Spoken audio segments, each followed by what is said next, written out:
À quelle époque aurais-tu aimé vivre ? Est-ce que tu dirais que tu es accro à ton portable ? Selon toi, quel film n'aurait pas dû avoir de suite ? Qu'est-ce qui te fait le plus douter ? À ton sens, quel programme télé n'existe pas mais devrait être créé ? Si tu pouvais être incollable sur un sujet, lequel choisirais-tu ? Aléatoire, c'est le podcast qui laisse le choix au hasard et où personne ne sait quelle sera la prochaine question. Dans chaque épisode, j'échange avec une personnalité, qu'elle soit artiste, sportif, humoriste ou un congénère podcasteur, en lui posant 20 questions piochées au hasard. Je suis Jacques et vous écoutez Aléatoire.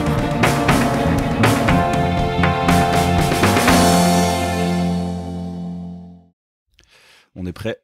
On est prêt. On est prêt. Bon, parfait. Eh bien, bonsoir ou bonjour, chers auditeurs. Oh putain, je le reprends.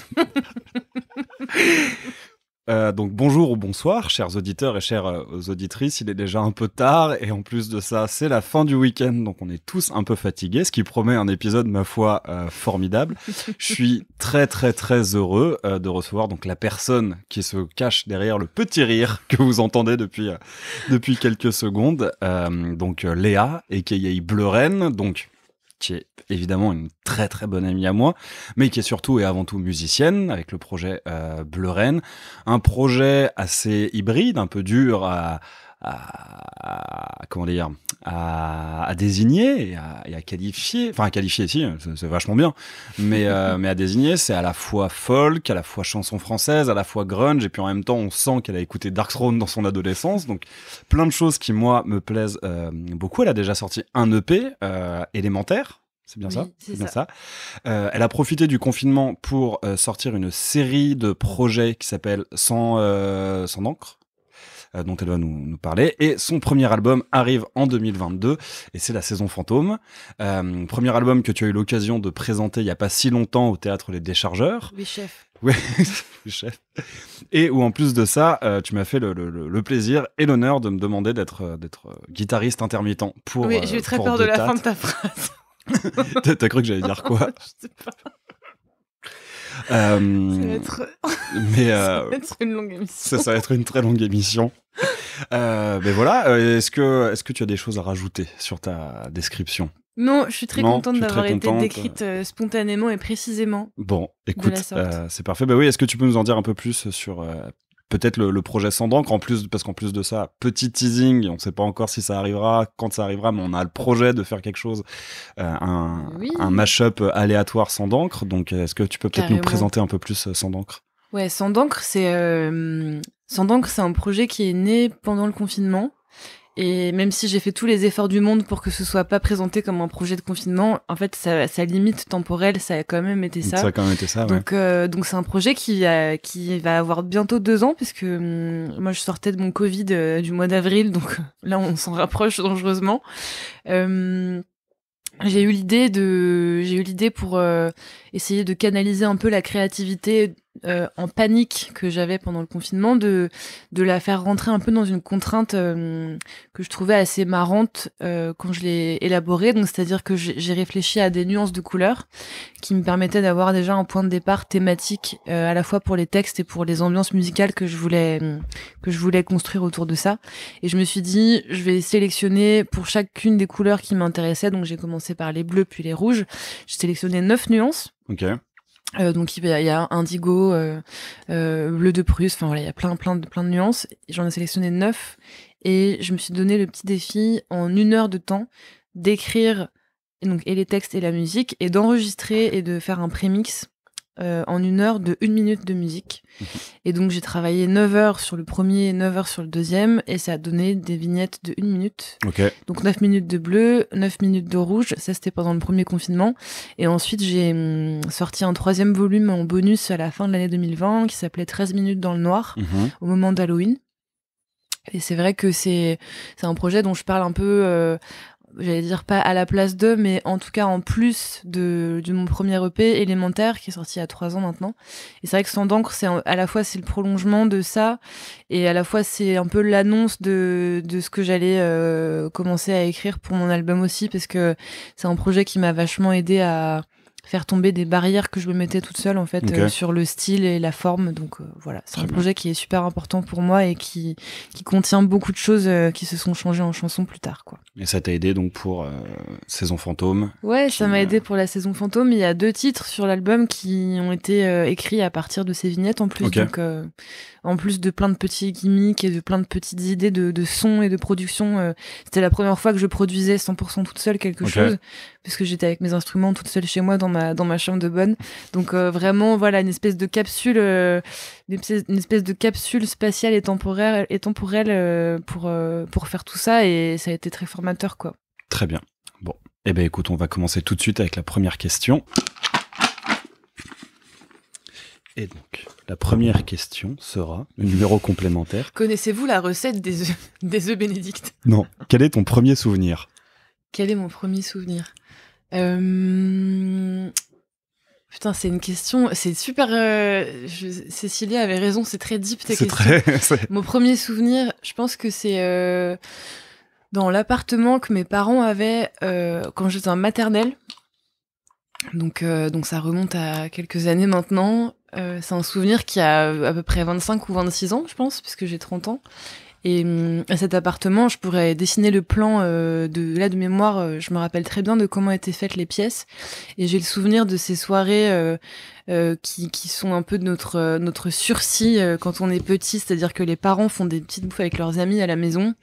Et on entend la rumeur du dîner dans le salon, et nous on a le droit de regarder des films à la télé ou des dessins animés. Et j'ai souvenir de ce canapé noir chez mes parents, et de mon chat noir aussi, et d'être avec mon petit frère qui était tout petit à l'époque, et d'avoir le droit de rester, je pense, jusqu'à au moins 20h30 ou 21h debout devant un petit Disney pendant que mes parents faisaient leur bouffe du samedi soir. Et je pense que c'est ça les premiers souvenirs. Ouais. Ok. Quelle découverte pourrait changer le cours de l'humanité selon toi? C'est une super bonne question. Il y a plein de choses qui me viennent, mais qui sont assez politiques. Là, en plus, on rentre dans la période où les médias sont très occupés avec cette question-là des élections qui approchent.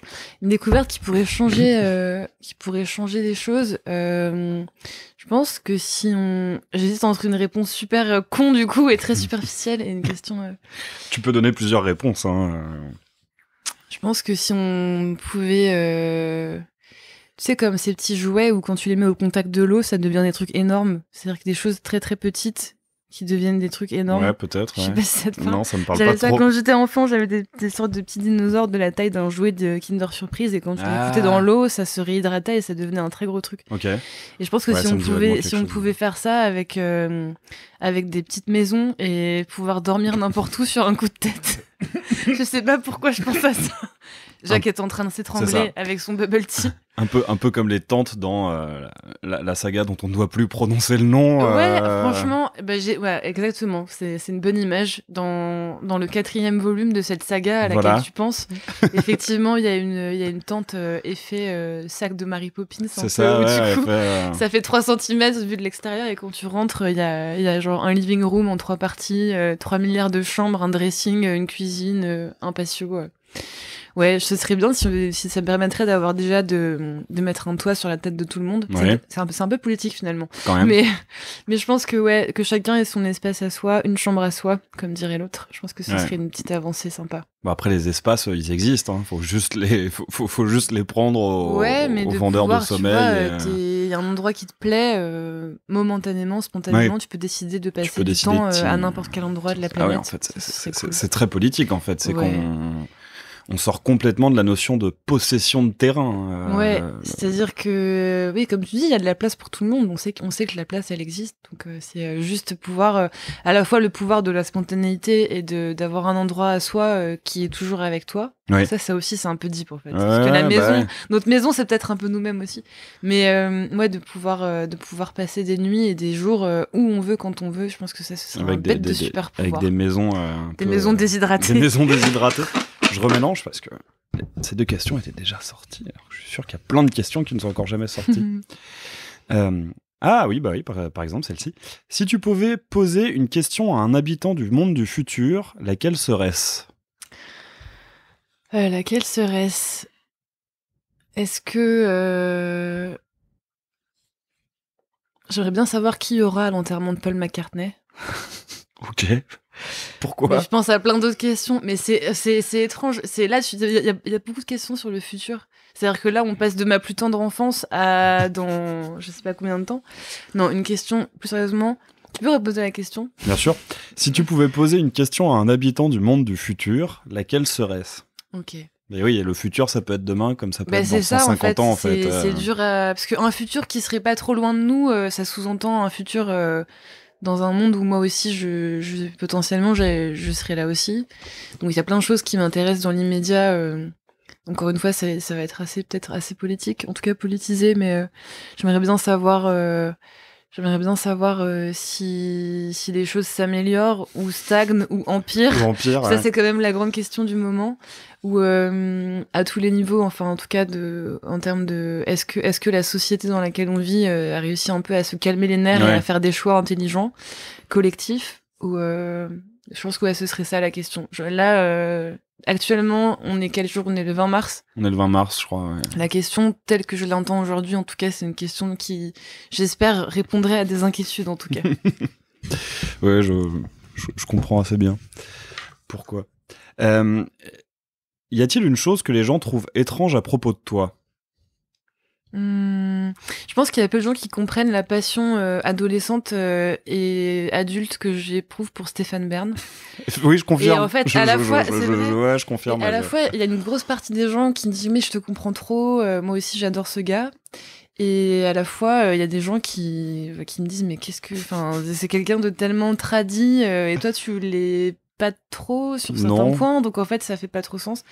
Je pense que pareil, c'est un truc qui a tellement été planté en moi comme une graine quand j'étais enfant que du coup c'est devenu une Madeleine de Proust. Voilà, Stéphane Bern, si tu nous entends, tu regardes. Madeleine n'est pas une insulte, mais ça n'a rien à voir avec le physique. Mais en tout cas, ouais, je pense que ça c'est un des trucs. Je te fais une réponse légère parce qu'on peut pas être que dans le deep. Non, bah. Mais en tout cas, c'est quelque chose que les gens peuvent trouver, je pense, étrange. Mais il faisait des racines et des ailes, c'est ça?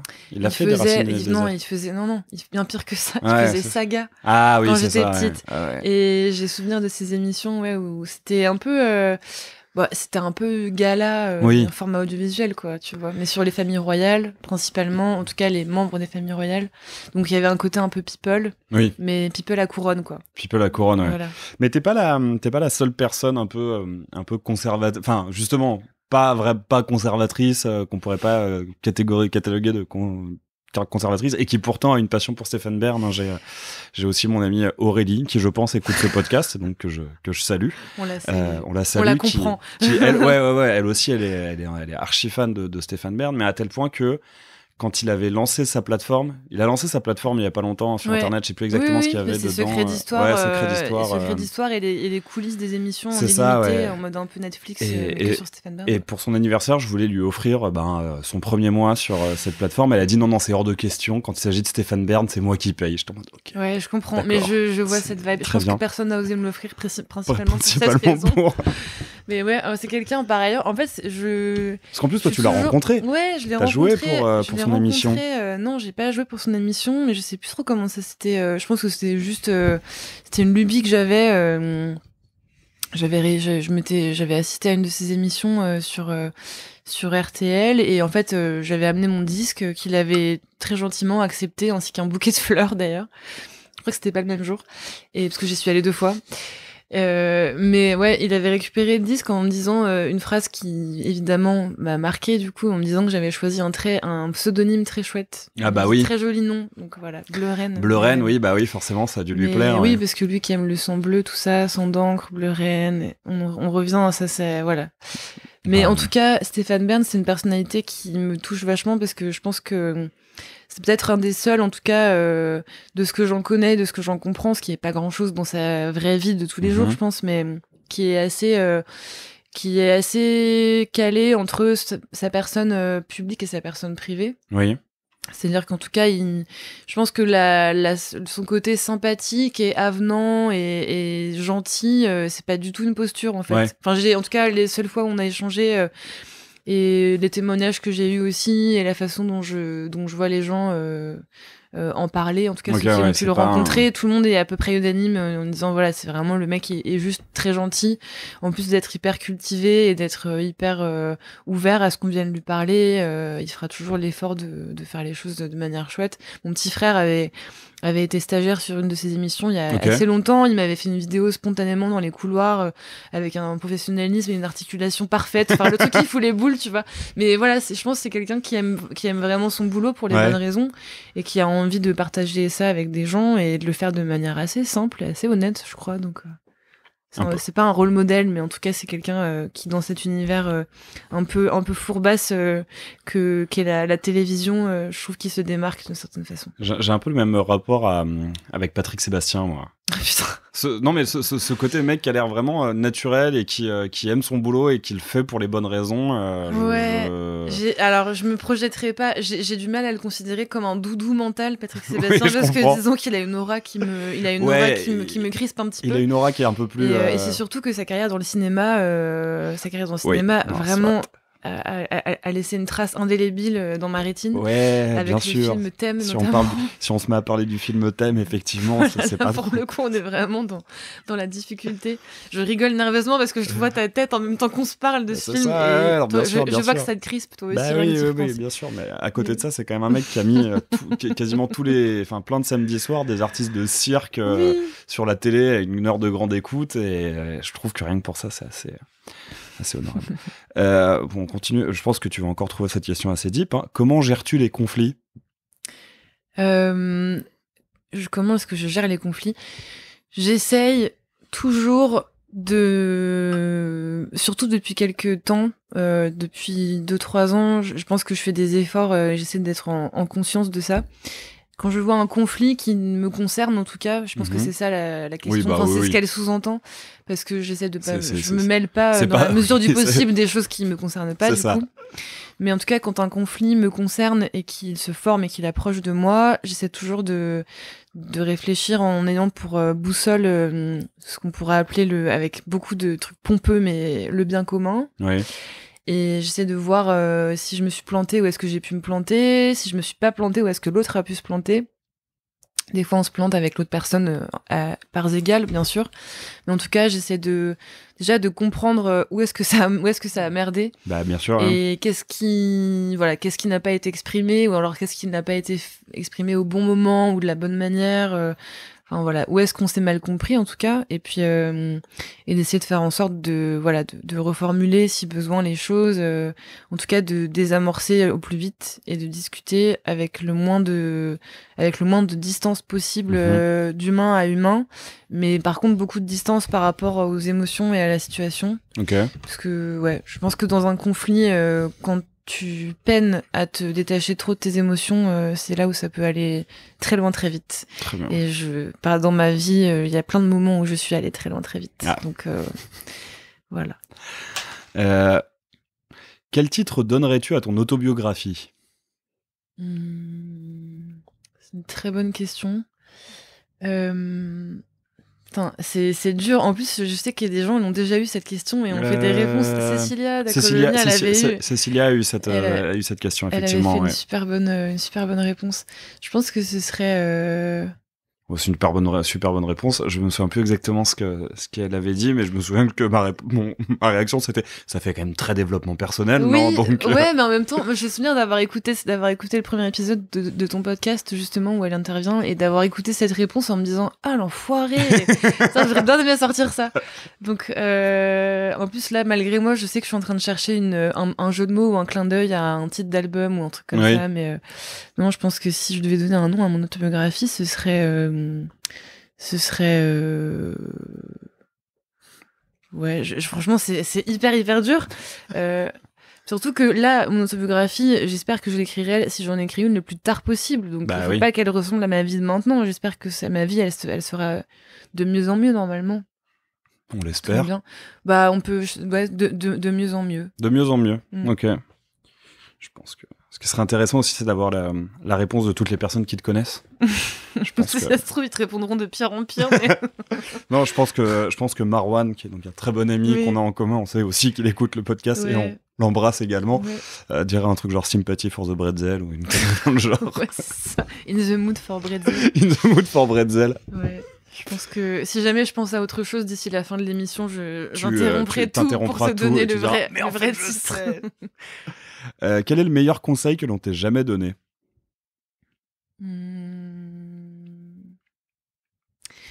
Alors, c'est pas vraiment un conseil, mais c'est une phrase que j'ai entendue à l'occasion d'un concert cette semaine. J'ai eu le plaisir d'être invitée au concert de sortie d'album de mon amie Louise, qui joue sous le nom de Loni. Ouais. Et, qui avait d'ailleurs ouvert une des dates. Elle a ouvert une des dates au Déchargeur, exactement.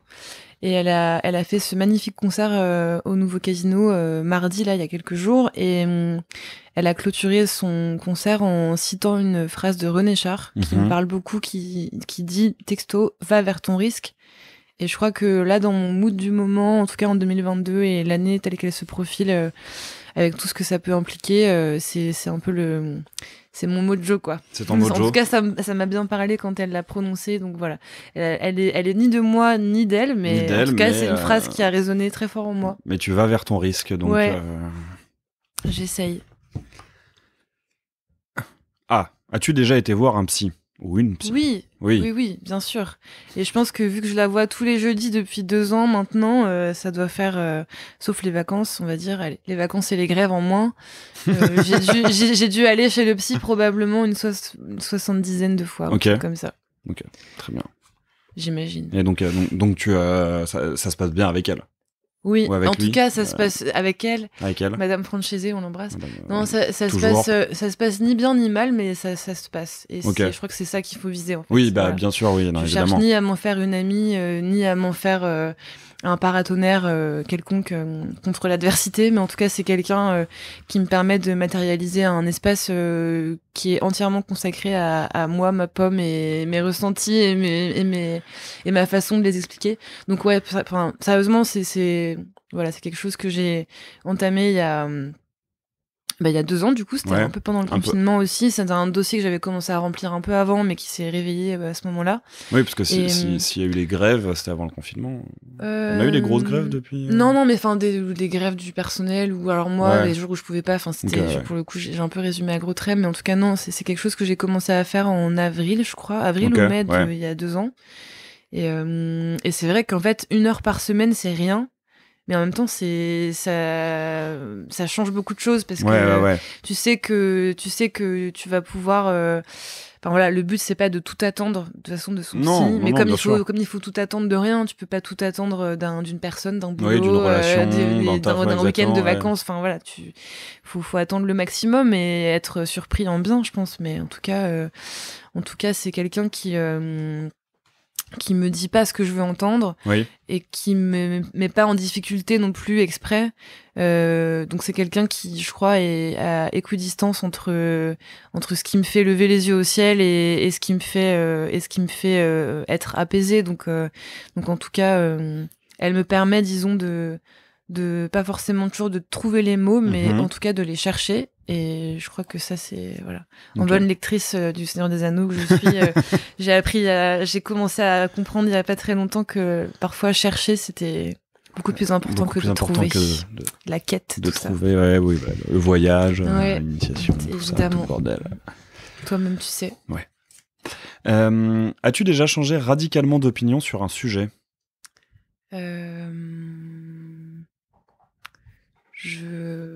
Alors oui. Non pas que je me définisse comme quelqu'un de particulièrement surintelligent, mais en tout cas, j'ai beaucoup changé d'avis.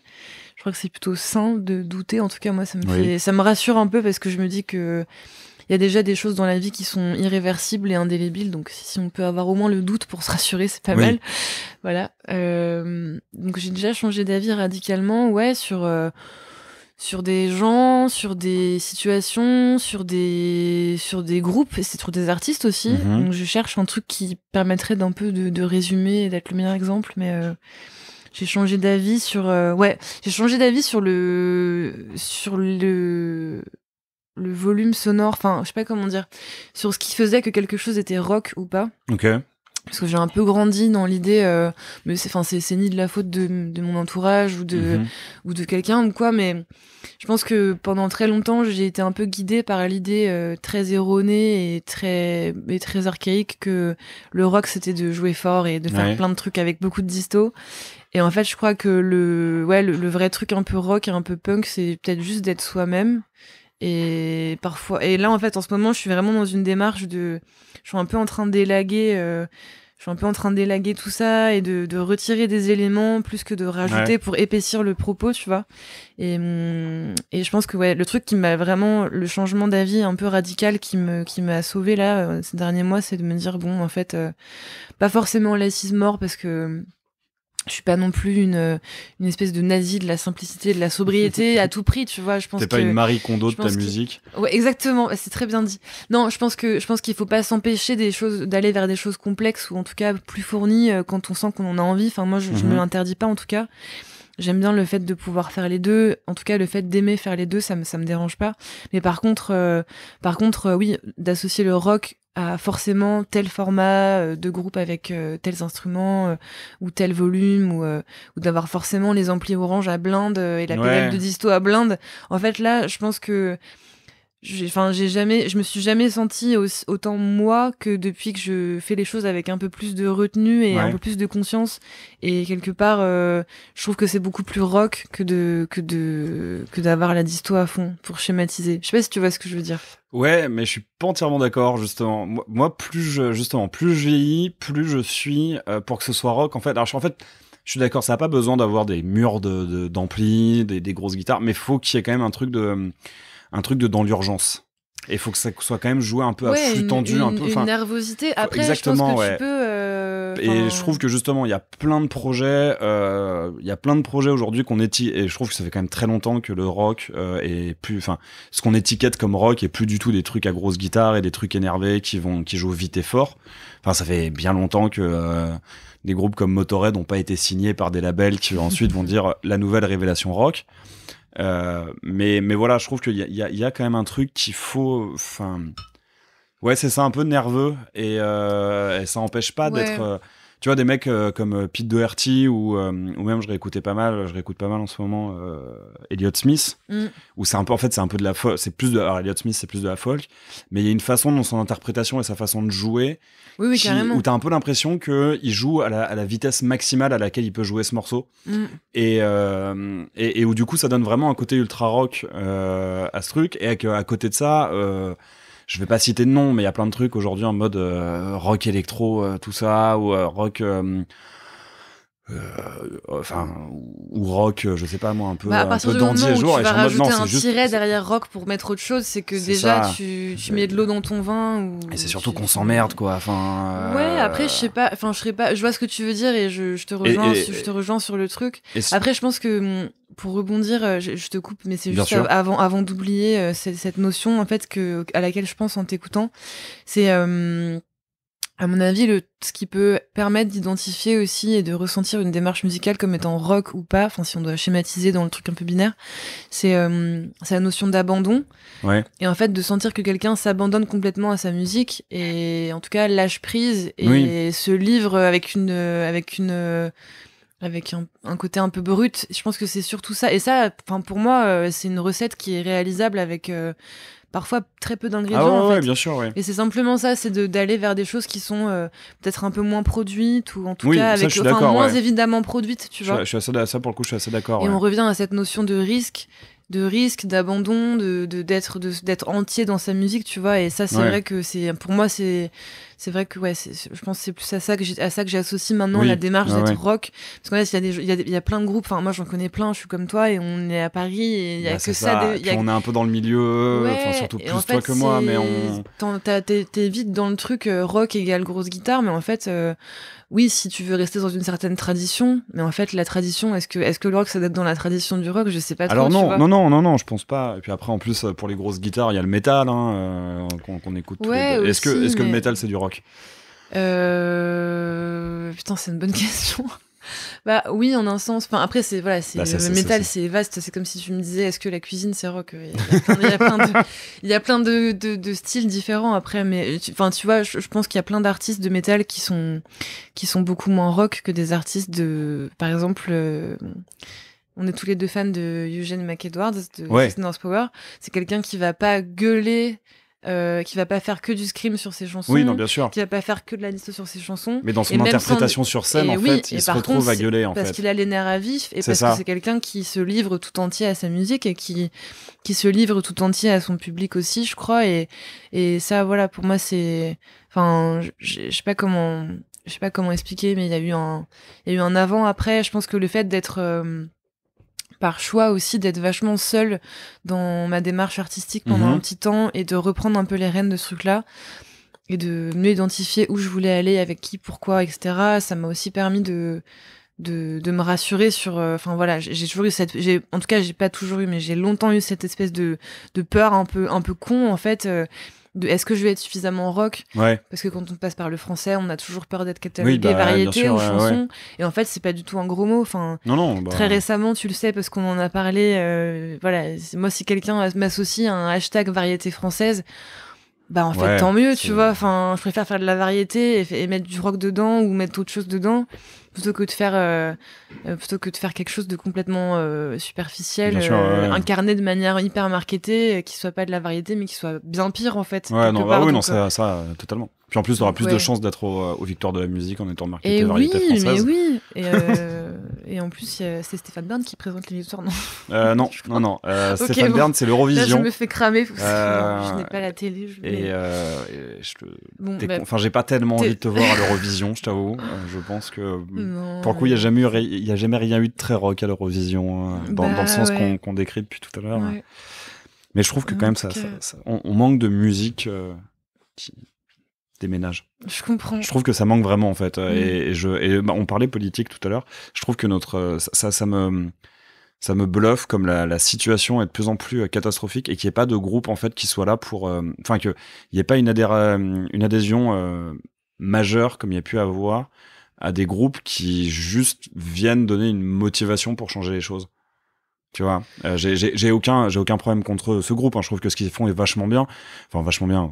C'est de qualité, mais c'est pas Feu Chatterton qui va te donner envie de caillasser. Enfin, c'est pas ce genre de groupe qui vont te donner envie de te rêver. En fait, je sais pas, d'avoir un sentiment tu veux dire un groupe qui va canaliser, incarner, ou un mouvement, ou agir un peu comme une sorte de moteur, moteur politique pour une génération, en tout cas une partie de la génération. Un truc c'est vrai que quand on était plus jeune, on a pratiquement le même âge, mais quand on était plus jeune, il y avait pas mal de groupes qui étaient, en tout cas des groupes mainstream, qui étaient plutôt en général du bord politique, socialiste ou communiste pour certains.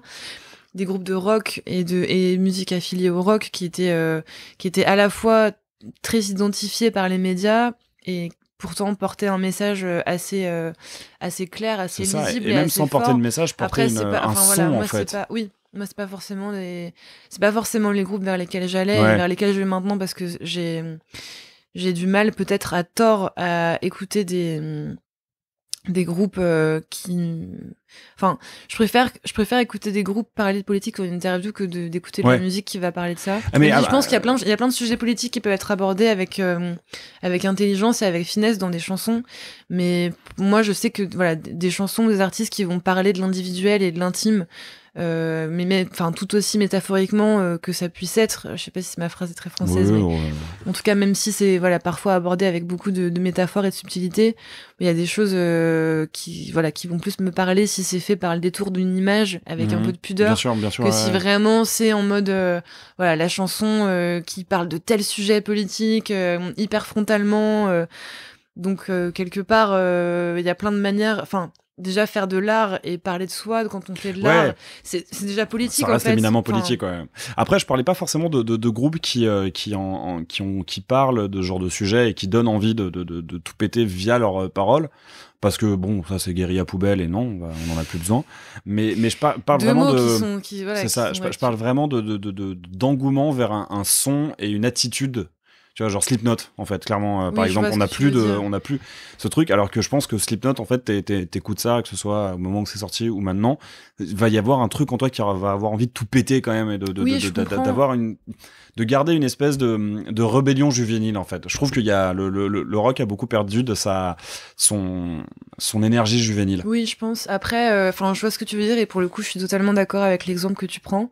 Et je pense que enfin voilà, en tout cas le groupe à guitare tel qu'on l'a connu, à guitare et à disto et à batterie à blinde et à double pédale, enfin tout ce que tu veux, mais en tout cas le groupe qui joue fort tel qu'on l'a connu, il est un peu en voie d'extinction et malheureusement les seuls derniers exemples qui restent, c'est pas forcément des propositions qui vont être Oui, c'est pas super forcément. originales ou en tout cas qui vont être qui vont être tenues éloignées de toute démarche marketing, on va dire.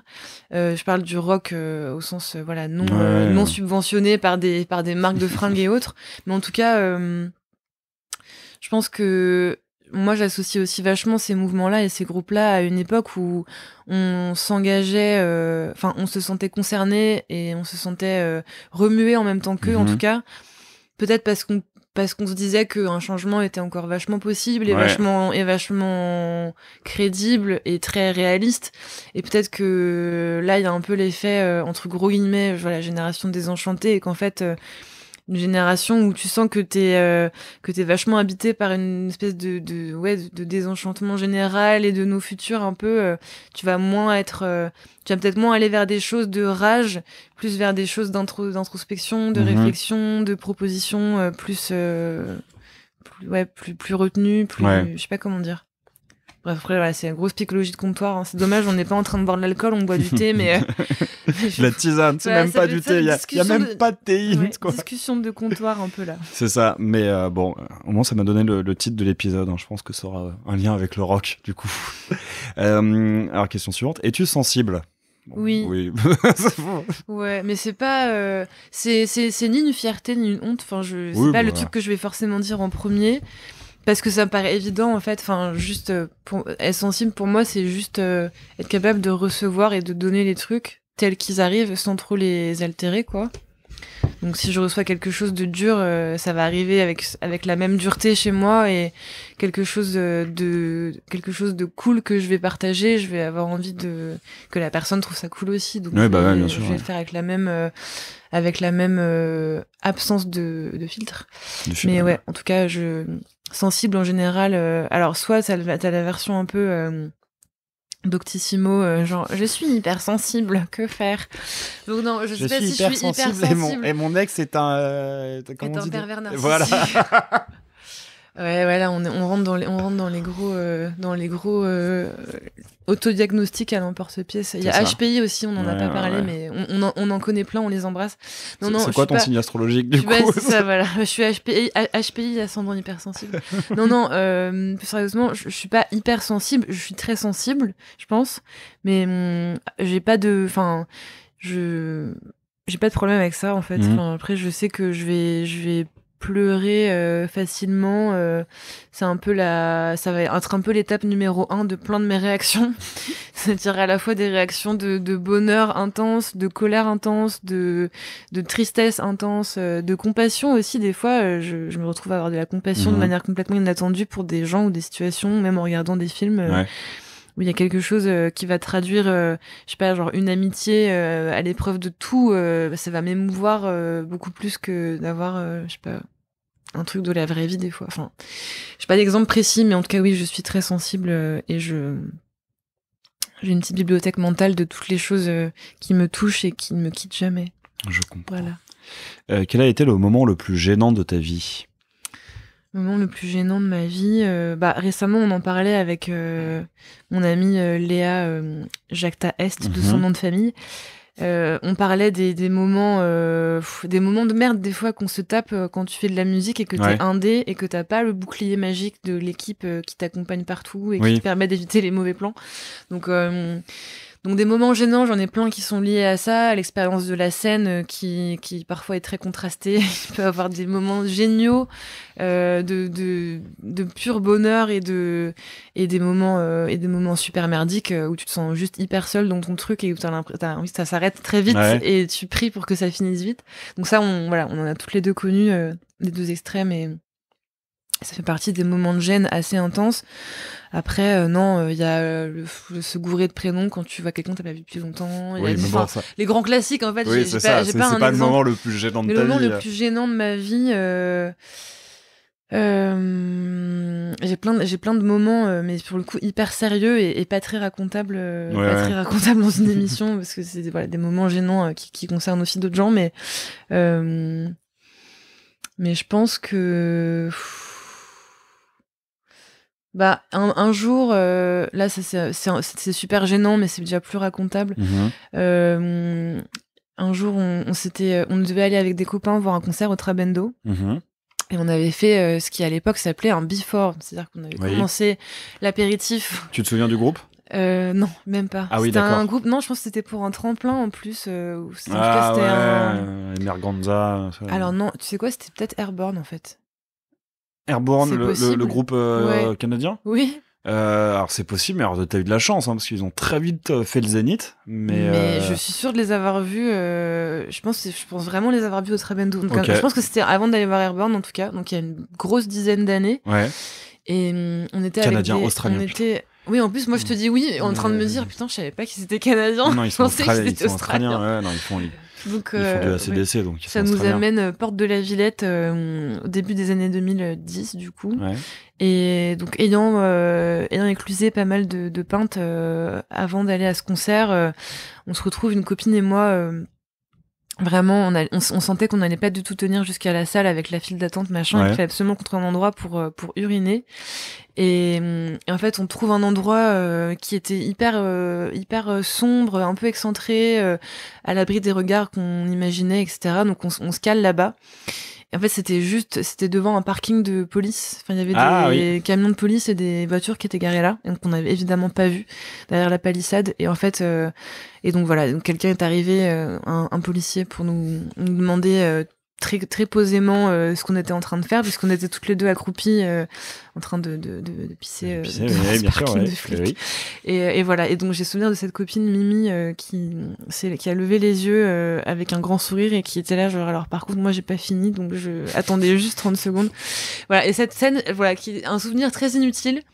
Dans ma bibliothèque mentale, c'est pas celui auquel je pense le plus souvent, mais d'accord. Mais c'était un moment de gêne dans le sens où voilà, en tout cas, c'est le moment de gêne le plus humoristique et le plus sympa auquel je pense, parce qu'après j'en ai plein d'autres. Ouais, je comprends. D'accord. Et ils vous ont verbalisé ou pas ? Non. Je pense ils ont été attendris à tort, parce qu'on était des terreurs évidemment, comme chacun sait. Ah bah oui. On se croit toujours invincible et terrorisant quand on a 20 ans, mais en tout cas ils ont été attendris, parce que je pense que même si on se prenait vraiment pour des grosses terreurs, on n'était rien d'autre que des gamines de 19 ou 20 ans en train de pisser dehors devant le Zénith, enfin devant le Trabendo. Ouais. Moi, ça m'est déjà arrivé de me faire verbaliser pour ça. Ah oui, je connais des gens à qui ça arrive aussi. T'as bien de ça quand même. Je vais pas dire qui c'est, parce que je pense qu'il écoutera cette émission. C'est quelqu'un de ma famille de plus jeune que moi. Ouais, bon, bah. Belle moustache, là. Peut-être. Penses-tu être de bons conseils ? J'aurais pas cette prétention, mais j'ai cette volonté en tout cas, oui. Oh. J'essaie de... Oh, quelle magnifique façon de botter en touche. Non, disons que j'essaye de... moi j'ai la chance d'être entourée dans mes amis proches et les gens qui sont proches de moi tout court dans ma vie. Je suis entourée aujourd'hui plus que jamais en ce moment de gens qui veulent mon bien, je crois, donc qui font l'effort de me conseiller ce qu'ils pensent être la chose à faire, ou en tout cas un avis construit et argumenté et bienveillant sur les choses quand je leur présente des situations. Donc j'essaie par loyauté en fait, j'essaie d'être dans ces rapports-là aussi avec les gens, et quand je donne des conseils, déjà d'être sûr qu'ils sont sollicités. Ça, c'est quand même la base d'un conseil, c'est de pas le mettre comme les chats qui viennent mettre leurs fesses devant toi quand t'es en train de regarder un film, tu vois, genre. Il y a des gens qui ont un peu ce rapport-là au conseil, c'est-à-dire, hop, je te mets mon conseil sous le nez et je t'empêche de voir ce que t'avais prévu de voir. Donc non, déjà être sûr qu'un conseil est bien sollicité, et puis en tout cas que la personne en face à qui on le donne, elle a souhaité le recevoir. Et puis ou en tout cas d'être sûr à 100 000% que même s'il est pas sollicité, d'être sûr que ça lui soit utile. Oui. Ça, pour moi, c'est l'étape numéro 0,1, quoi. Avant même de formuler quoi que ce soit, c'est d'être sûr de ça. Et puis C'est le après, prologue. de donner un conseil qui est pas le reflet de ce que nous on voudrait pour nous, mais qui fait l'effort de se mettre à la place de la personne aussi, parce que la vie c'est pas une succession de nos petits caprices à nous et de s'entourer que de gens qui feraient comme nous tout le temps et qui seraient comme nous. Donc donner un bon conseil, ouais, j'essaie de faire ça et de toujours dire aux gens ce qui, je crois, leur ferait du bien, et en essayant d'éviter tant que c'est possible, en essayant d'éviter de dire, enfin, comment dire. En tout cas, des fois, ça oblige à dire les choses que l'autre ne veut pas forcément entendre. Oui, bien sûr. Mais parfois, les bons conseils, c'est aussi des conseils qui sont pas forcément évidents à dire et à recevoir, mais ça peut être les bons. Oui. Je sais que dans ma vie, j'ai reçu aussi des conseils qui étaient, je pense, pas évidents à formuler, mais qui m'ont fait du bien. Donc voilà. Mais du coup, je pense que je peux répondre, vu que je fais un peu partie du cercle proche. Oui, tu es de bons conseils. Oh, merci. C'est intéressant ça, parce que si l'argent n'avait aucune importance, que ferais-tu de ta vie? De la musique. Ouais. Sur le coup, ouais. J'ai même pas une seule seconde pensé à une autre réponse, quoi. Si, ouais. Bah déjà là, l'argent a une importance au jour d'aujourd'hui. Oh putain, on n'est pas rendu. S'il te plaît, vite. Si l'argent a de l'importance là aujourd'hui, en tout cas, enfin dans ma situation purement individuelle, en tout cas, il en a, parce que si j'ai pas d'argent, je n'ai pas de maison et je ne peux pas manger. Mais donc je suis obligée de travailler beaucoup plus que ce que je voudrais pour pouvoir avoir de l'argent, et que cet argent me permette d'avoir de l'espace mental un tout petit peu au moins pour faire de la musique. Mais dans un monde où l'argent n'aurait pas d'importance, en tout cas, ouais, je pense que j'aurais juste plus de temps pour faire des choses que j'aime. Ouais. Et je pense que je travaillerais différemment. Okay. Parce que je me vois pas... Tu veux dire travailler ta musique?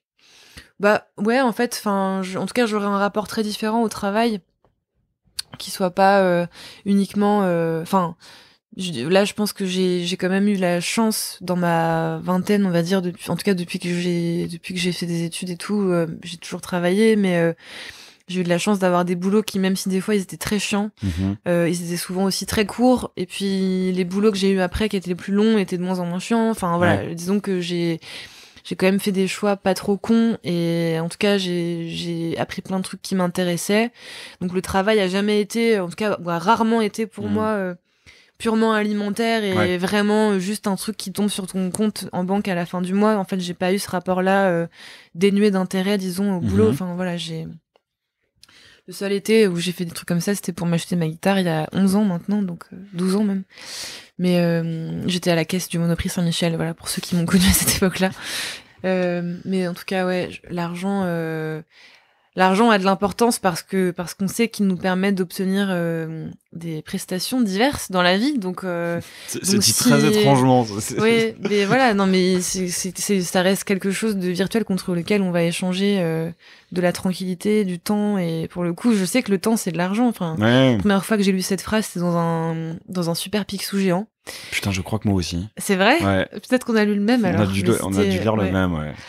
En tout cas des ouvrages très économiques pour mes parents, parce qu'ils passaient de main en main et c'était tellement gros qu'on les relisait avec mes frères chaque été sans se rendre compte qu'on les avait déjà lus. Mais un bon investissement. C'était un très bon investissement, voilà, très écologique, très économique. Je sais pas si ça existe toujours. Si, ça existe toujours. Ça existe toujours. Ouais, bien sûr. Mais en tout cas, ouais, donc j'avais lu cette phrase et je m'étais dit, mais qu'est-ce que ça veut dire, le temps c'est de l'argent? Évidemment, quand tu grandis, tu comprends qu'en fait, voilà, quand le but du jeu, c'est quand même pour avoir un maximum de temps et d'avoir un maximum d'espace mental, je pense que plus t'es riche, plus en tout cas dans le cliché, plus t'as cet accès au Graal qui est d'avoir du temps, en fait. Ouais, ouais, bien sûr.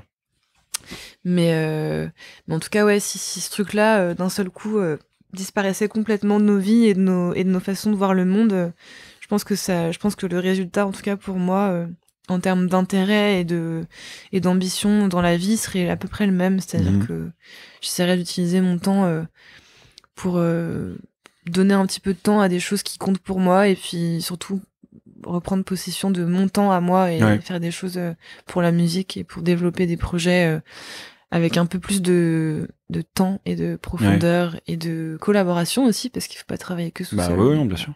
C'est marrant, enfin marrant. Ta réponse me rappelle une réflexion que je m'étais faite, parce que comme tu l'as dit, au moment où on enregistre, on est un peu en pleine période de campagne électorale, et je m'étais fait la réflexion de c'est fou comme tous les candidats vont nous parler de pouvoir d'achat et de augmenter le pouvoir d'achat des Français, augmenter les revenus, mais personne ne parle d'augmenter le temps libre. Et les personnes ne parlent du temps et je pense que le temps, en fait, au-delà d'être de l'argent, en fait, c'est une richesse. C'est que donc c'est un truc qui te permet de gagner de l'argent, mais c'est aussi un truc. Enfin, c'est un bien. C'est vraiment un bien immatériel.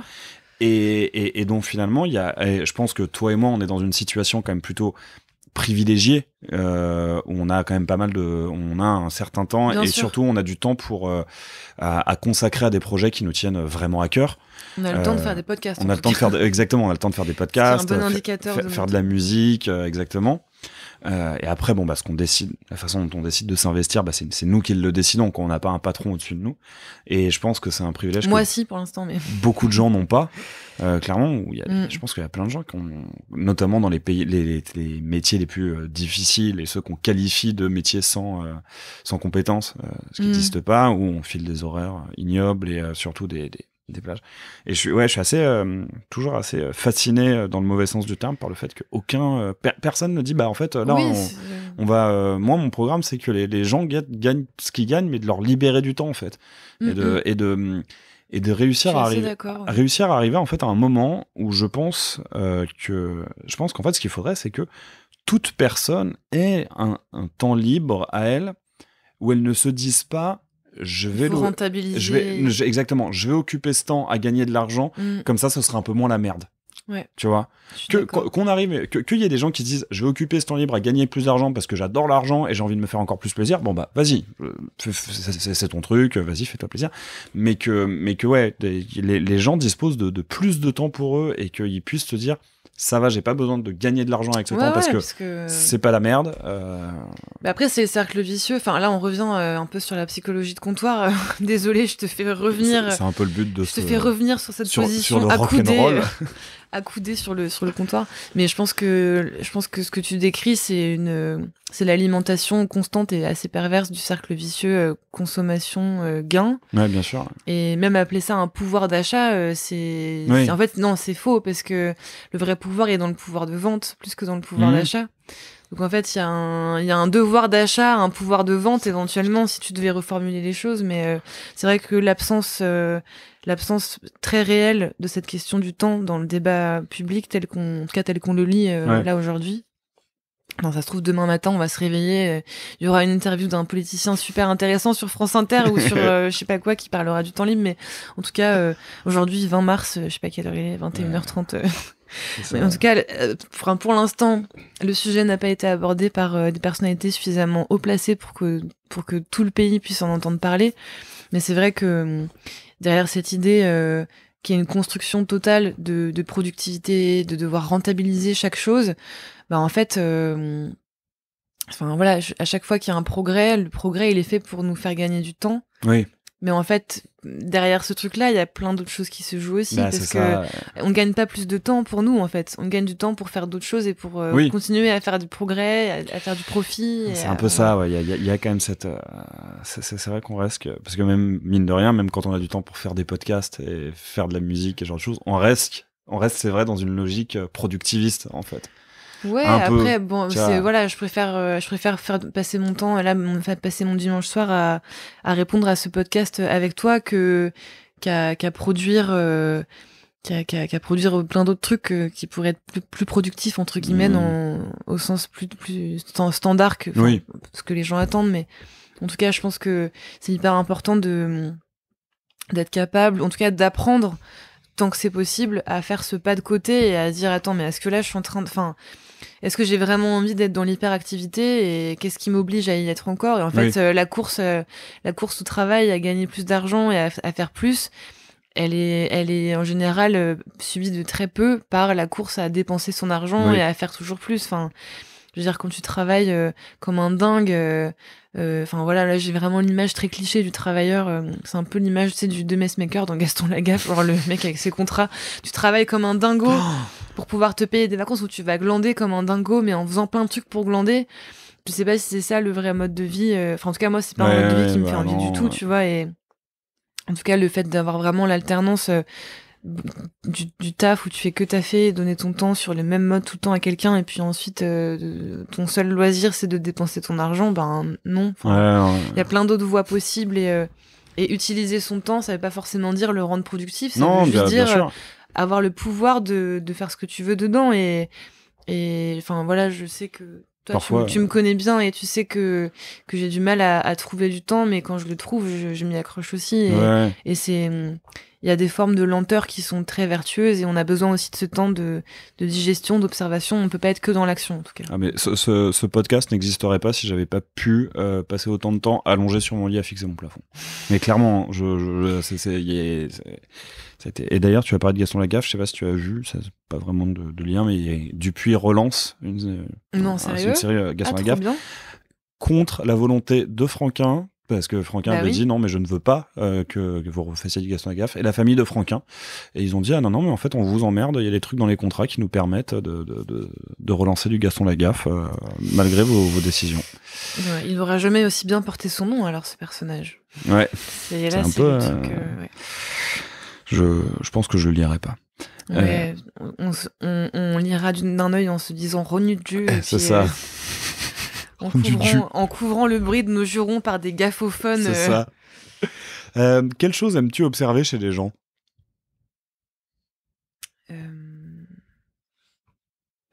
vais un peu faire une réponse de serial killer, je crois, mais j'aime bien observer la gêne chez les gens, parce que je trouve que ça a beaucoup de charme de voir quelqu'un de gêné, quelqu'un qui essaye de faire en sorte de lutter contre la gêne, tu vois. Et elle me dit ça en me fixant avec des grands yeux, j'avoue, je suis pas serein. C'est tellement, ouais, je te dis, serial killer. Ouais, bah non, mais en tout cas, c'est une réponse spontanée et super sincère. Je pense qu'il y en aurait eu plein d'autres de plus. Mais est-ce que tu la provoques pour l'observer ? Non, je la provoque pas pour l'observer. Mais... non, en tout cas, j'aime bien. C'est souvent à tort jugé comme étant des manifestations de la faiblesse, tu vois, d'être gêné, d'être maladroit, en tout cas d'être dans un rapport où on n'a pas la maîtrise de ce qu'on fait ou de ce dont on a l'air. Et moi, c'est des moments que j'adore un peu malgré moi, parce que je les cherche pas et je les provoque pas, mais quand quelqu'un se trahit, entre guillemets, même si j'aime pas cette expression non plus, mais quand quelqu'un, en tout cas... mais manifeste un signe, ne maîtrise pas totalement son personnage public, en fait. Il y a cette histoire de maîtrise, tu vois, et quand t'es dans quelque chose qui échappe à ta propre maîtrise et qui laisse tout à coup, j'ai vraiment l'image d'un couvercle où en fait tu soulèves et il y a plein de fumée qui sort, tu vois. J'ai l'image de ce truc-là qui tu laisses échapper ta part d'humanité, en fait. Enfin, il y a quelque chose d'assez beau, je trouve, et voilà, enfin, il y a un âge de la vie quand on est enfant où on s'en fout un peu de la façon dont vont être reçus nos mots, nos gestes. Et il y a beaucoup moins de gêne quand on est enfant que quand on est adulte. Ah, totalement. Ouais. Mais du coup, c'est vrai que le fait de voir des gens gênés et qui savent pas comment s'adapter à la situation, en tout cas qui sont un peu désœuvrés, désemparés, et qui cherchent des solutions dans une espèce d'urgence un peu charmante comme ça, moi c'est quelque chose qui me touche et qui me rassure aussi, parce que je me dis qu'on est tous des humains et que Dieu merci, je ne suis pas entourée de robots, quoi. Tu as bien rattrapé ta question de serial killer. Ta réponse de serial killer. Si tu ne devais garder qu'un seul sens, toucher, vue, odorat, ouïe ou goût, lequel serait-ce ? L'ouïe, je pense. Un peu évident. Ça m'embêterait beaucoup de perdre tous les autres, mais ouais, c'est un choix difficile. Ah, alors, on revient un peu sur la question de... Quoique non, pas du tout, en fait. Enfin, un peu, mais pas tant que ça. Si tu pouvais exercer ton art sans être connu, le ferais-tu ? Bien sûr, c'est déjà ce que je fais, du coup. Oui, c'est vrai que... C'est déjà ce que je fais, et l'anonymat est pas du tout l'anonymat au sens où la plupart des gens sur cette planète, 99,99999% des gens ne savent pas du tout qui je suis et ne connaissent pas mon existence. Je le vois plutôt comme une énorme chance que comme une malédiction, ou en tout cas comme la manifestation d'un échec ou d'un truc qui aurait pas marché. Évidemment que je le ferai et je continuerai à le faire et j'espère... c'est pas que j'espère ne jamais être connue parce qu'en fait je sais pas où placer la frontière entre pas connu et connu, mais disons que ça m'intéresse plus d'être la reconnaissance m'intéresse plus que le fait d'être connue, dans le sens où j'aimerais bien un jour arriver à un stade satisfaisant où tu sais que la musique que tu fais et les choses que tu mets dedans, elle va être écoutée par les bonnes personnes et elle va être comprise, en tout cas elle va être appréciée et elle va être reçue. Et donc du coup les gens à qui ça peut plaire, j'espère suivront la suite de ce que je fais. Enfin voilà, là on compte un peu tous sur cet effet de fidélité et d'intérêt, tu vois, de la part des gens qui nous écoutent. Mais en tout cas, je pense que il y a rien qui me permet de. Alors, il y a pas de. J'ai pas vraiment d'ambition de célébrité dans le sens où c'est pas pour moi c'est pas du tout l'aboutissement de quelque chose, le fait d'être connu. Ça rajoute même plutôt de la difficulté au-delà d'un certain stade, parce que du coup plus t'es connu, plus t'as des responsabilités aussi, t'as une voix, donc ça veut dire que des gens t'écoutent en masse et que dans cette masse il y a pas forcément que des gens qui comprennent ce que tu fais ou qui sont à l'image de ce que tu veux faire aussi. Donc je pense que il y a une vraie force dans. Enfin, en tout cas, là, je commence en ce moment, je suis un peu dans un délire et dans un truc où je sais pas que j'existe que par ma musique, parce que c'est jamais le cas, mais disons que la musique est un compagnon de route qui me quitte très rarement.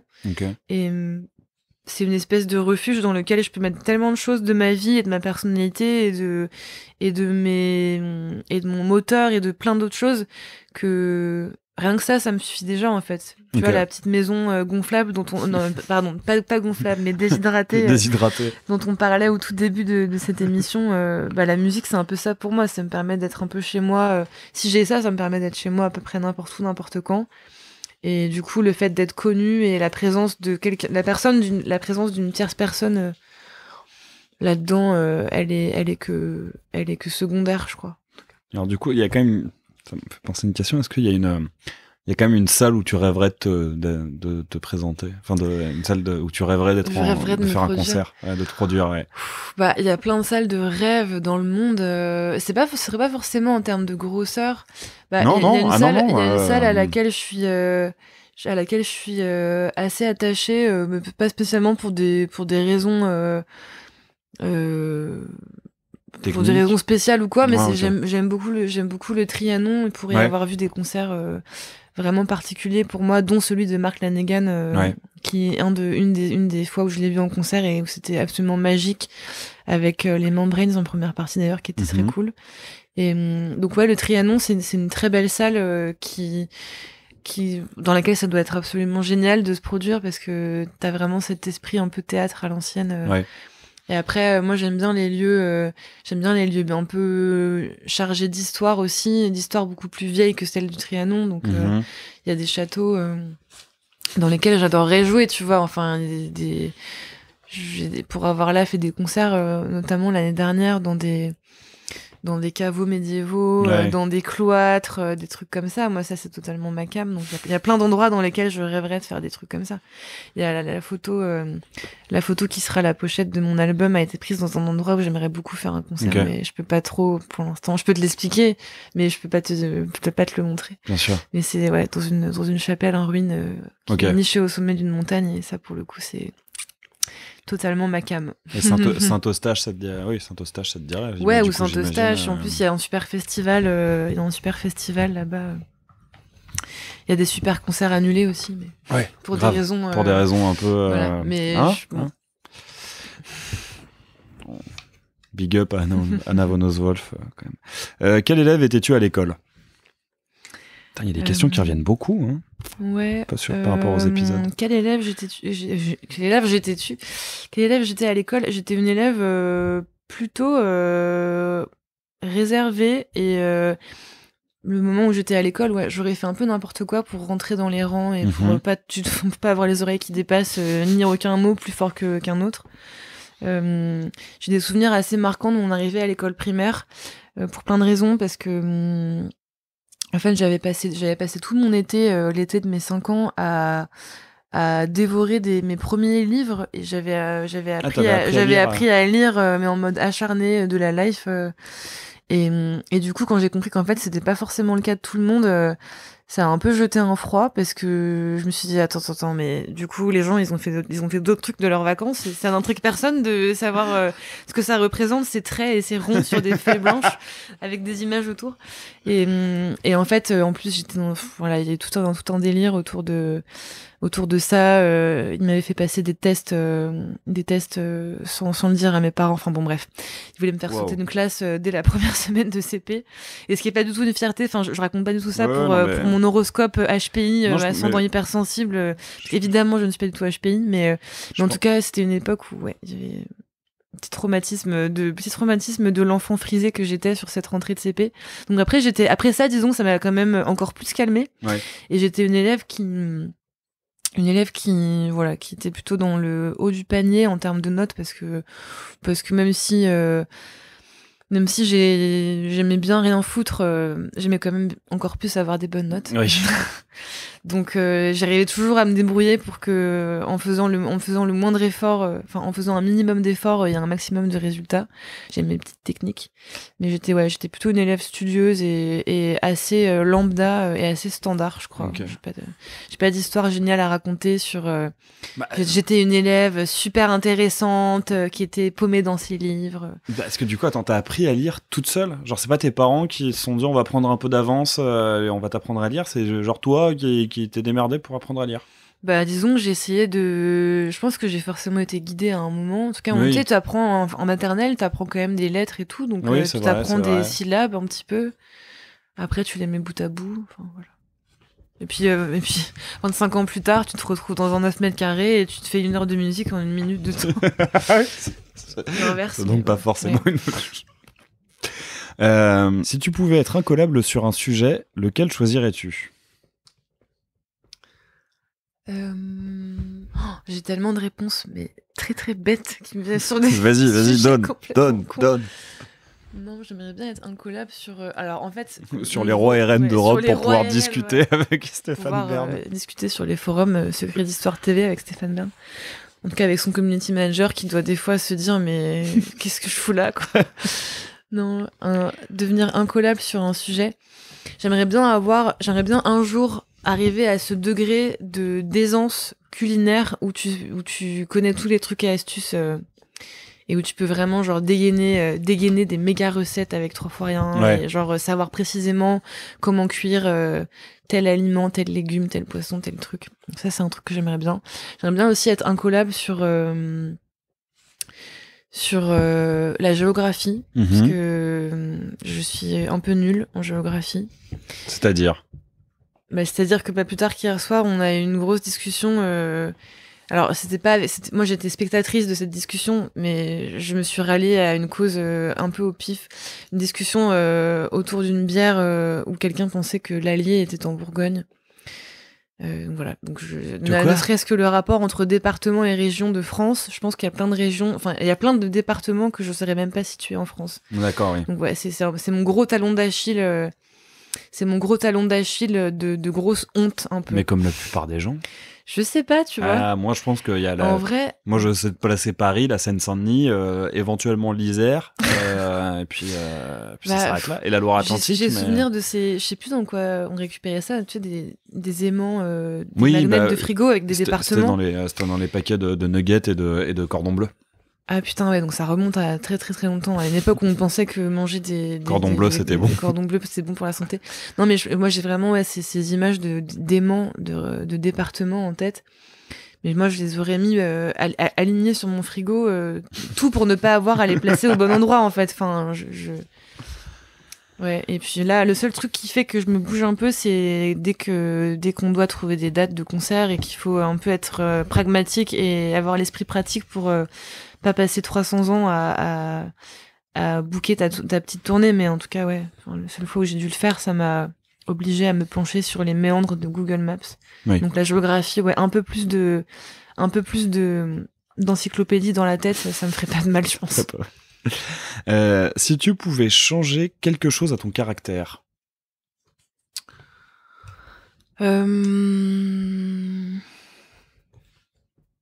Déjà, le ferais-tu ? Et si oui, qu'est-ce que ce serait ? Bah, j'ai envie de te dire qu'il faudrait rien changer, pas pour parce que je sais pas trop ce que ça impliquerait. Et Ouais. tu vois, t'as un peu l'image de la tour de Kapla ou de la tour, tu sais, c'est quoi, c'est le Jenga. Ouais, Kapla, ouais, ou Jenga, ou Si Kapla. tu retires un truc au mauvais endroit, peut-être que tout va s'écrouler. Mais non, j'aimerais bien en avoir un peu moins quelque chose à foutre de ce qu'on pense de moi, parce que je pense que ça c'est quand même le truc qui fait que je m'auto pollue assez souvent. Ouais.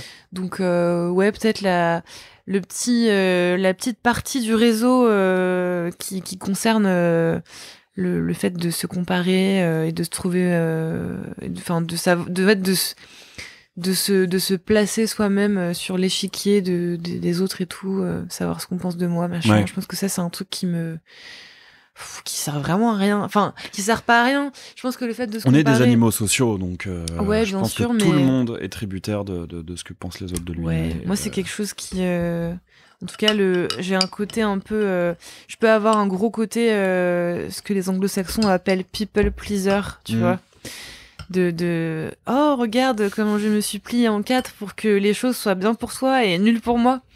Donc ouais, je peux un peu avoir ce truc là avec les années, ça tend à s'amoindrir, mais c'est un peu un truc que si je pouvais changer et que ça change rien au reste, ça ce serait pas mal.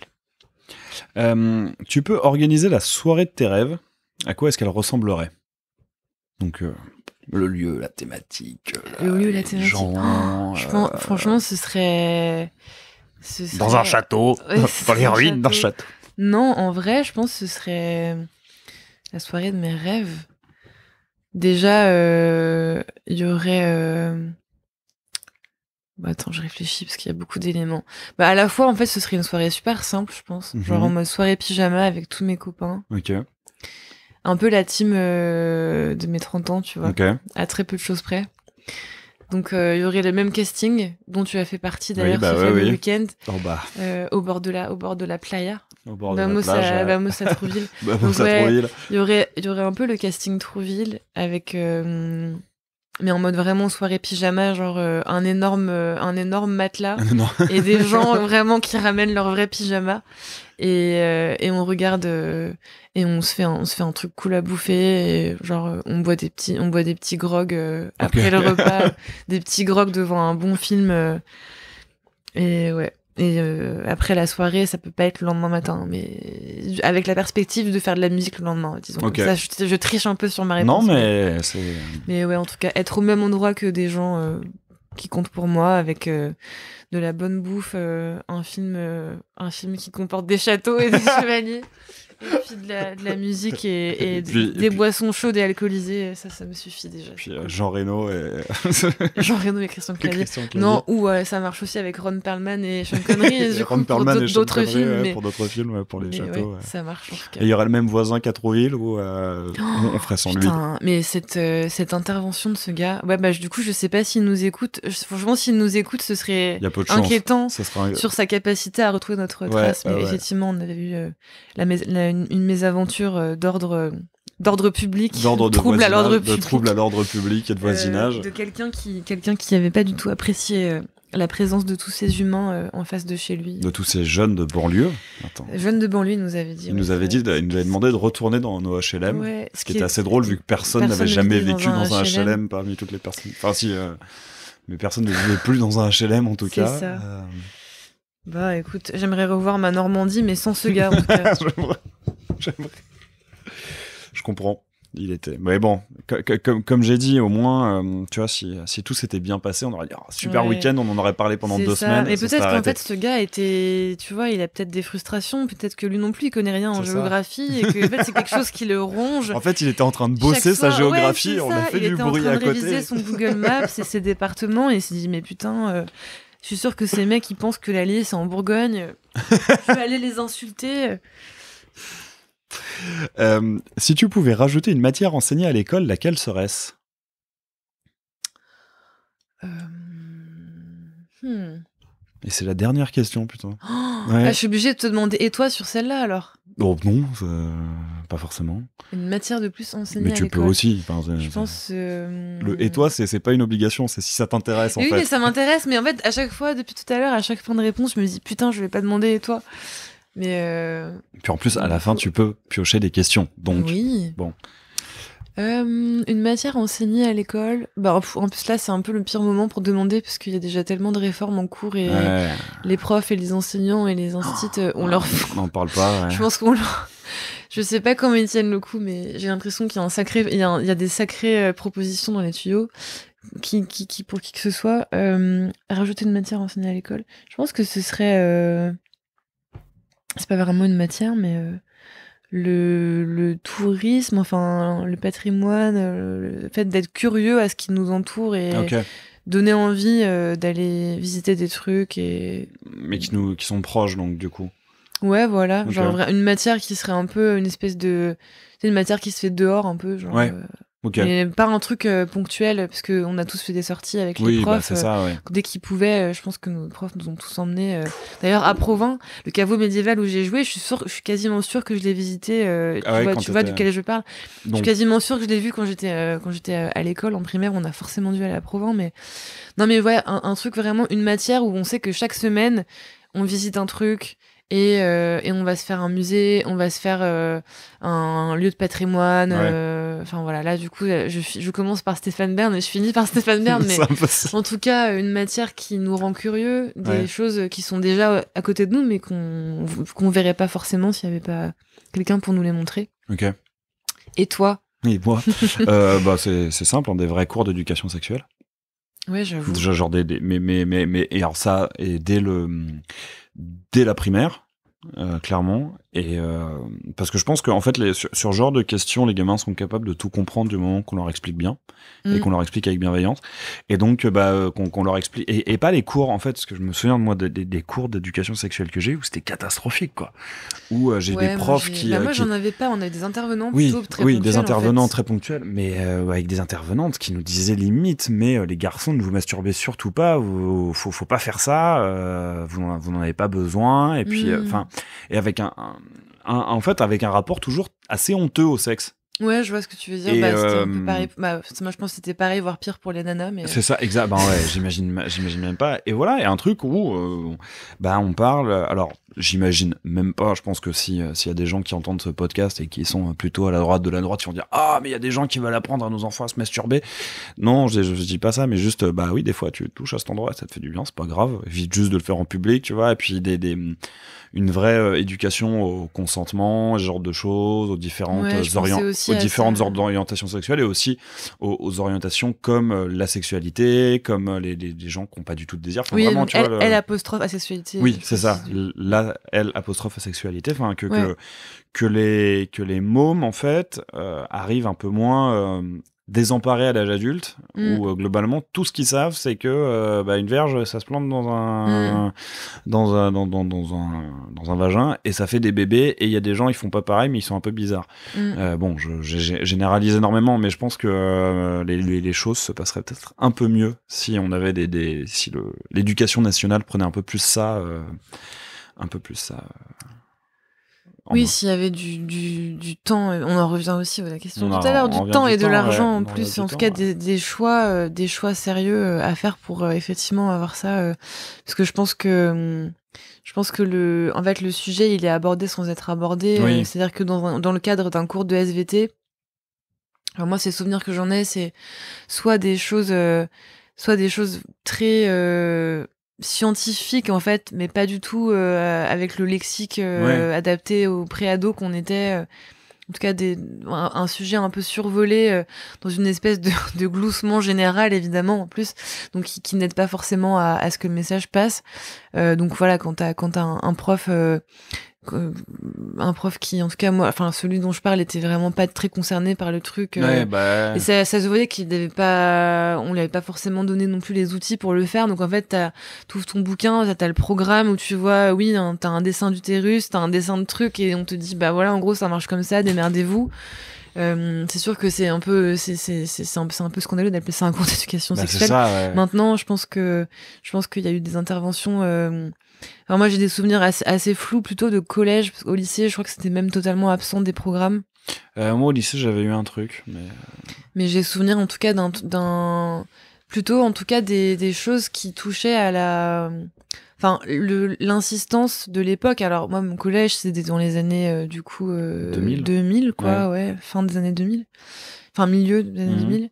J'ai vraiment un souvenir d'un truc qui tourne beaucoup autour de la peur en fait, et de la peur et du tabou, voilà, la peur des maladies. Alors après, enfin, il faut faire de la prévention, parce que c'est un âge auquel moi j'avais des copines qui étaient déjà actives à 13-14 ans, donc en fait il faut faire de la prévention bien sûr, évidemment, et si on peut éviter que des gamins fassent nimp, il vaut mieux leur dire les choses que d'attendre que ça se passe et que ça se passe mal.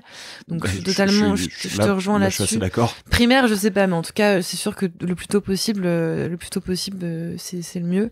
Mais surtout j'ai un souvenir assez troublant d'un discours qui me paraissait pas méga adapté aux enjeux de notre génération et de notre époque en tout cas, enfin parce que en fait c'est pas forcément avec tes parents que tu vas avoir ces discussions-là. Et certains gamins, encore plus que d'autres, ont encore plus un gouffre avec leurs parents.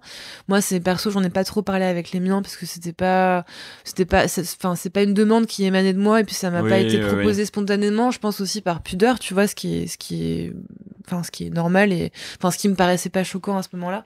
Mais en tout cas, ça n'a jamais non plus été un énorme tabou. Et en tout cas, les trucs que t'apprends dans la vie, moi, je les ai plus appris en faisant les choses qu'en les entendant expliquer par d'autres.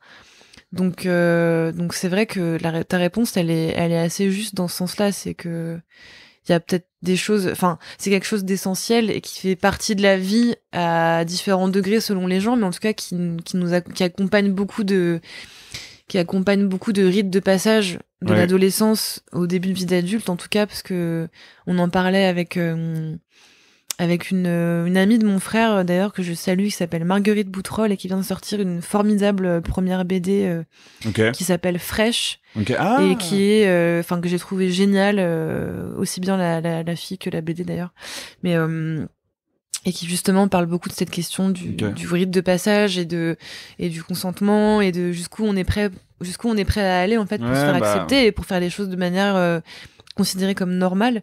Et c'est vrai que peut-être pour faire tomber un peu certains, enfin j'aime pas forcément ce lexique, tu vois, de déconstruire et de faire tomber les choses, mais en tout cas pour reconstruire une autre forme de sexualité pour les personnes qui sont concernées par elle, en étant encore ado ou jeune adulte, ce serait super intéressant de passer par la case instruction et pédagogie que par la case tabou et uniquement d'avoir la prévention, quoi. Tu parlais de masturbation, c'est un sujet qui concerne évidemment tout le monde ou quasi tout le monde. Donc en fait c'est vrai que c'est des choses, c'est pas parce que c'est quelque chose de privé ou d'intime qu'il faut pas que ce soit dit. Enfin, je rebondis sur ce terme d'ailleurs. Oui, je m'auto-rebondis sur des choses que je dis. Vas-y. On m'a beaucoup dit que la musique que je faisais, surtout en ce moment et surtout depuis les déchargeurs, que s'il y avait quelque chose de très intime dans ce que je faisais. Intime, ça veut pas dire qu'on n'en parle pas. Ça veut juste dire qu'on raconte les choses que nous on a vécues et qu'on trouve des manières d'expliquer ce que ça fait, et voilà. Donc en fait, l'intime, le sexe c'est aussi intime, et ça fait partie de l'intimité aussi, et c'est pas parce que et le fait d'en parler et de rendre ça moins tabou et d'avoir et de pouvoir avoir une chance de rendre des situations moins glauques par manque d'informations, souvent ça devrait être plus saisi, tu vois. Et je pense que moi j'ai eu le guide du zizi sexuel quand j'étais gamin, donc ça m'a un peu aidé, mais je pense que par exemple je pense que la première fois que j'ai entendu le mot consentement, je devais avoir 20 ans. Ouais, moi aussi dans à ces peu près. coups-là.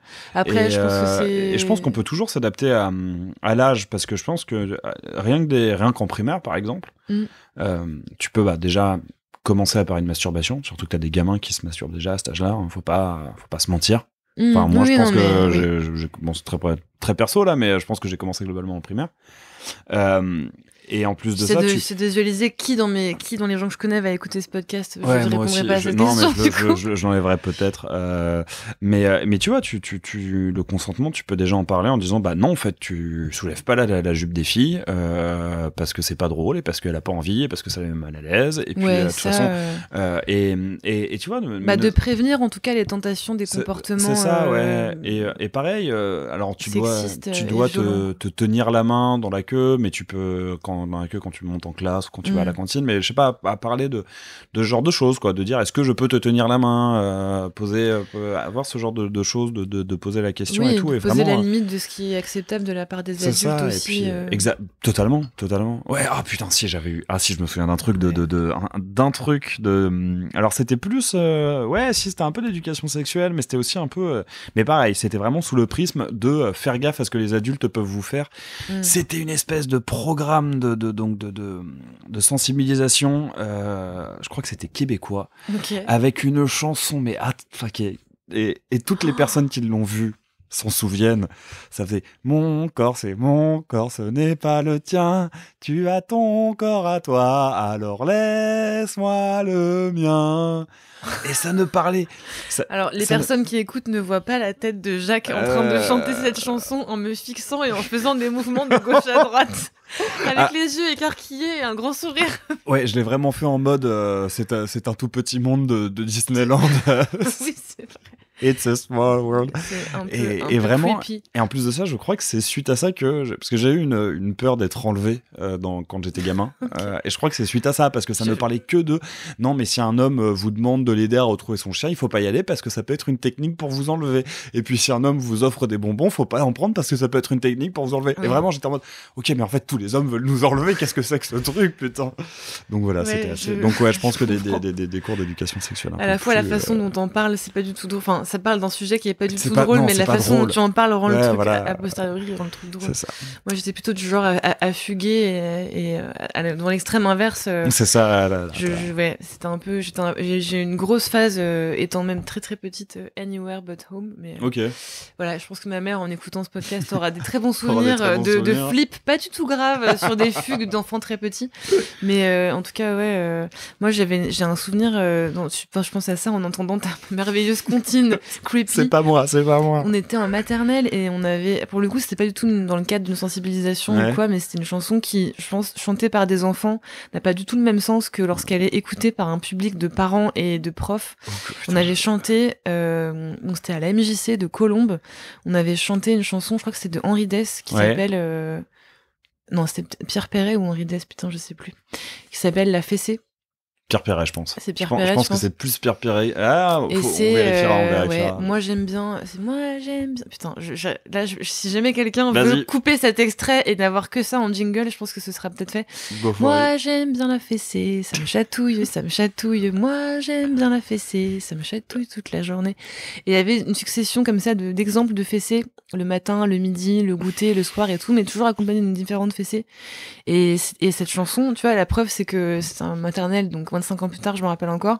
Mais ça m'a marqué parce que je pense que tous les parents, le jour du spectacle de fin d'année, ont dû se dire mais qu'est-ce que... Le prof s'est retrouvé en taule, je pense, après ça, parce que... je sais pas, mais en tout cas, moi, si j'étais un site de maternelle, faire chanter à trois classes de toute l'école, faire chanter cette chanson lors d'un spectacle à la MJC, c'est quand même assez spécial. Ah, c'était une autre époque quand même, hein. Ouais, on a bien rigolé, mais on a aussi bien fait des trucs chelous, je pense, dans les années... Dans les années 90 et 2000, c'était un peu la foire à n'importe quoi.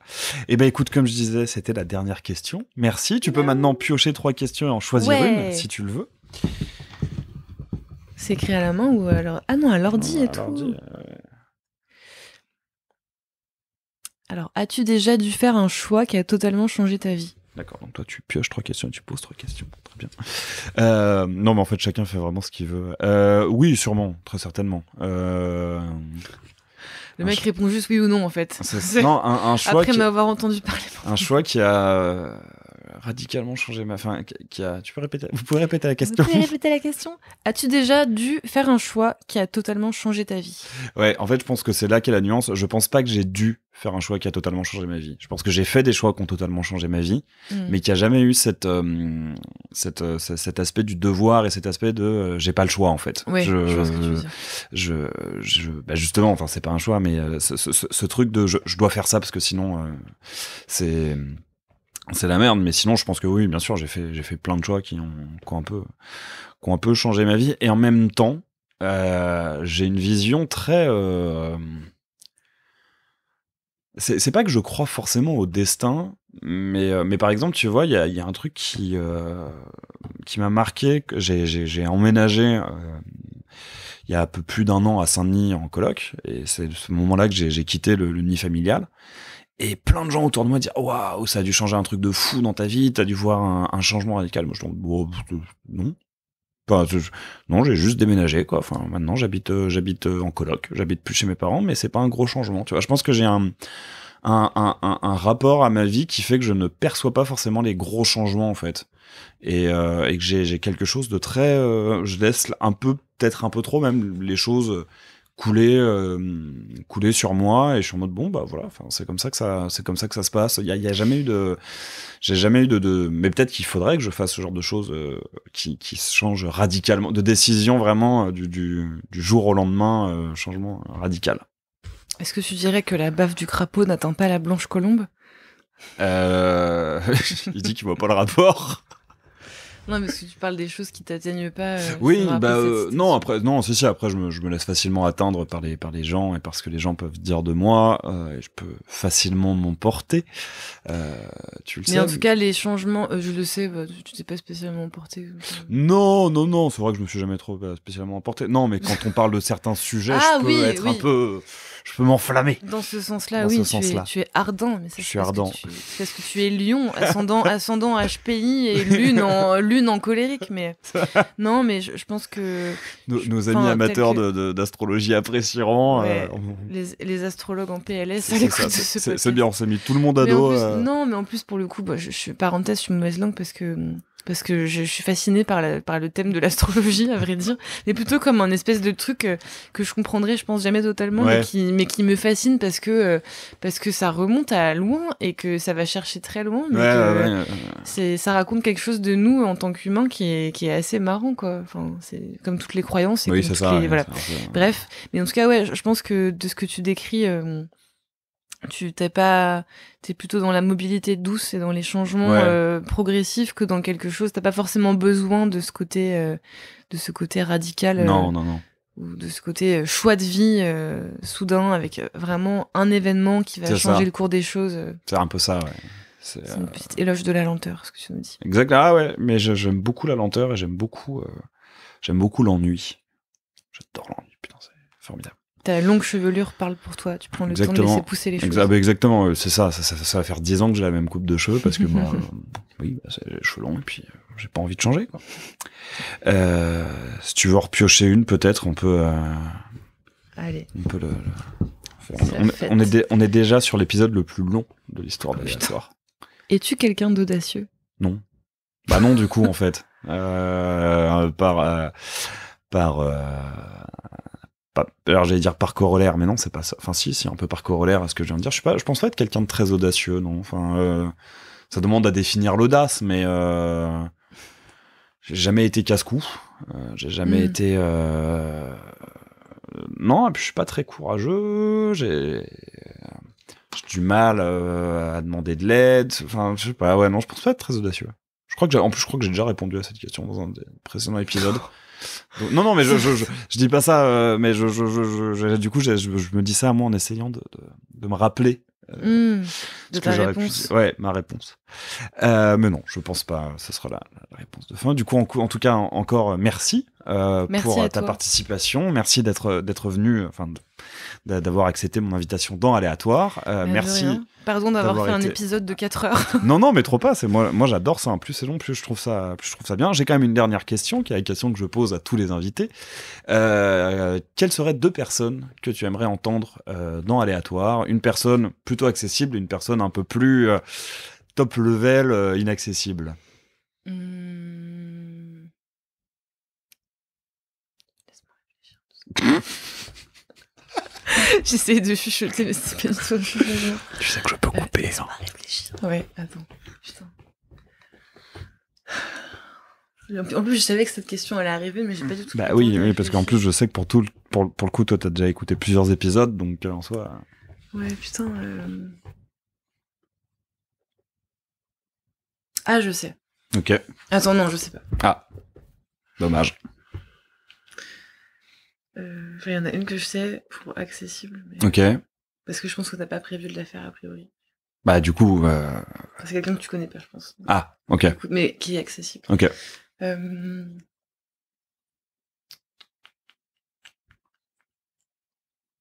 Ok, je trouve. Vas-y. Donc ce serait, je pense, l'artiste Pyjama.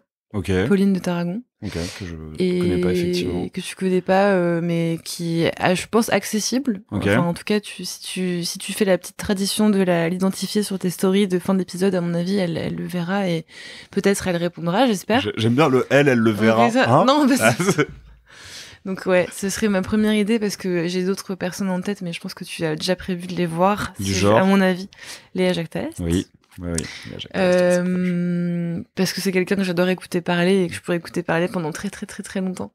Mais du coup, Pyjama aussi. En tout cas, c'est quelqu'un que je connais pas dans la vraie vie, mais avec qui j'interagis assez souvent depuis un moment et que j'adore suivre sur les réseaux sociaux notamment parce que je trouve que l'espace qu'elle occupe dans ce monde horrible et en fait dans ce monde chelou qui est Instagram me permet de calmer plein d'angoisses et d'aller bien et d'avoir des contenus intelligents et intéressants et drôles, très très drôles. Et en plus de faire de la musique, elle fait aussi beaucoup d'illustrations. C'est quelqu'un que j'apprécie pour plein de raisons dans ce qu'elle dégage sur le net. Et l'autre personne, ce serait Mylène Farmer. Ah ouais. Là, on est sur un niveau. Tu m'as dit inaccessible. Ah bah là, franchement. Ouais. Là, mais défi intéressant. Ouais. Je pense que ce serait très très intéressant d'avoir Mylène Farmer si elle décide de se prêter au jeu. Ça peut faire un très bon épisode. Ça te fait un objectif. Mais va falloir charbonner. Non, mais après en vrai, il y en a plein. Enfin, en fait, il y a plein de gens que j'aimerais écouter parler parce que je trouve que le format est tellement proche d'une discussion entre potes. Et en fait, on parle tellement d'autres choses que de la raison pour laquelle tu nous invites que ça m'intéresserait de voir. Je pense égoïstement aussi, c'est que j'ai l'impression de m'être débrouillée avec beaucoup de pirouettes et beaucoup de reformulations et de et j'aimerais bien voir d'autres gens galérer comme moi. D'accord, très bien. Non, je sais pas, mais très bien. Voilà. Non mais ok. Bah écoute, Pyjama et Mylène Farmer. Écoute, effectivement, je pense que si elle l'accepte, Pyjama, ça devrait pouvoir se faire. Non, pas trop longtemps. Mylène Farmer, je pense qu'il va falloir quelques années de charbon. Hein. Ça va pas être pour tout de suite. Bah écoute, encore une fois, merci à toi d'avoir accepté mon invitation. Merci à vous, auditeurs et auditrices, d'avoir écouté cet épisode d'Aléatoire. J'espère qu'il vous a plu.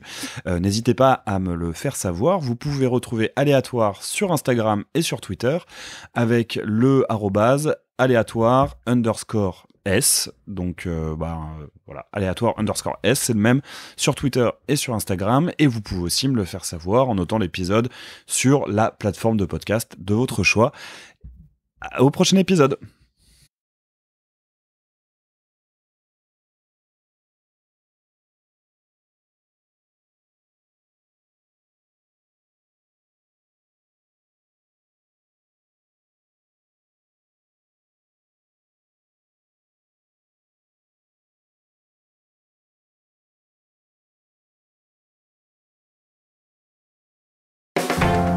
Merci d'avoir écouté Aléatoire. J'espère que cet épisode vous aura au choix ému, fait rire, appris des choses, ou les trois en même temps. Si vous voulez soutenir le podcast, vous pouvez en parler autour de vous, le partager sur vos réseaux, ou encore lui donner 5 étoiles sur la plateforme d'écoute de votre choix. À très vite pour une nouvelle rencontre, et laissez-vous surprendre.